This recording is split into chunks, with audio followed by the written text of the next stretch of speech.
when we visited Japan. Yeah.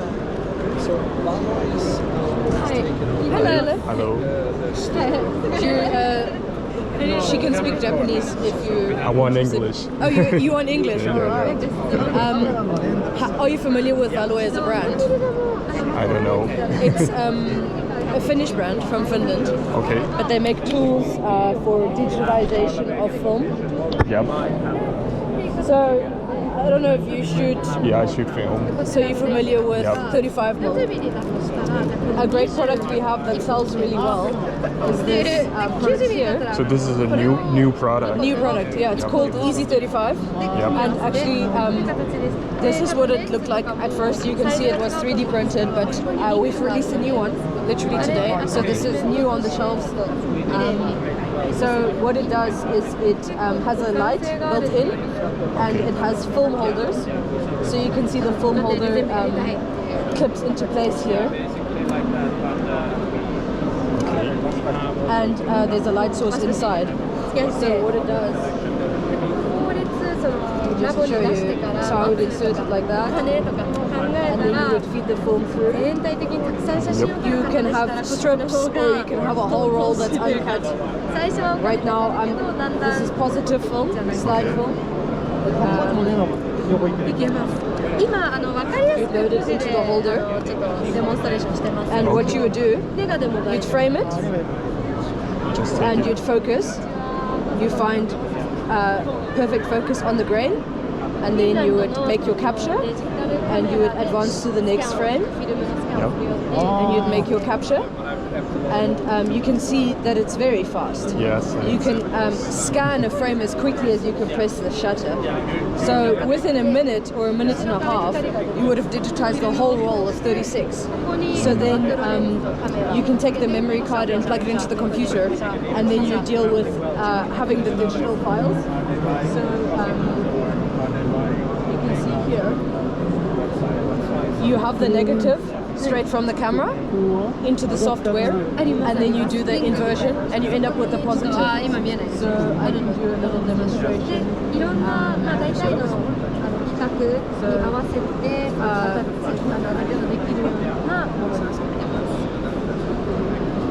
And then it does, just like that, does the conversion. So now we have the positive, and you can then export this image and share it. You know, it's really great for slides, or your family memories. Maybe you were taking pictures back in the day and you've got a big collection. This is the best way to digitize it quickly and affordably. So yeah, it's the future of home scanning. We really see it as a way to digitize film. If you're still shooting film, that means you're probably taking it to a lab to be scanned. No, I try to use the camera to scan it myself. Okay, you do camera scanning. But it's like a difficult process. So our brand, Value is in Finland, and we have all sorts of... I'll show you the tools we have. It's not just focused on these easy products. We also have these kinds of desktop setups. Okay. So, advanced film scanning stuff. Yeah. So basically, I use my flashlight to film scan right now. So do you guys have those kind of setups? We do. We don't use flashes, but we use LED panels, and you can see we have the Easy35 and the Easy120 to get around the copy stand. But if you look, the Easy system is these compact ones. The 360 has a stand, so it looks a little bit more like this. You have the camera stand and this open system with an LED panel, and then you can get things like the duster, and you can get different types of holders. So this can also scan 120 films? Not this one, but that one can. Okay, bigger one. So this is the Easy120. Yeah. That's for medium format as well as 35. So you'll see that it takes these big holders, 6x9, but at the same time you can use a 35mm on that big boy. This one is just 35mm, but we do have a version the 360, which is not here. We're not actually displaying it here. So this is Easy35. So is this replacing this 360? Yeah, it's basically taking the 360 and making it into one solution. So this one also have the tube. The tube, yeah. I'll show you here. Oh, it's underneath. So this tube. Yeah. Okay. And then the macro lens camera come on here. So you can see the tubes mean you don't need to have the copy stand anymore. Or some people they use a tripod. Because if you use the copy stand, you gotta control the environment light too. So you don't need to. So if you use a copy stand, you have to switch off the light. You need to make sure it's dust free. It needs to be stable. Whereas this fixed connection blocks out all external light, and it just means that it's so much more compact. You don't need like this big stand. You don't need that much setup or calibration. You just pop it on and then you're ready to scan. So is this tube?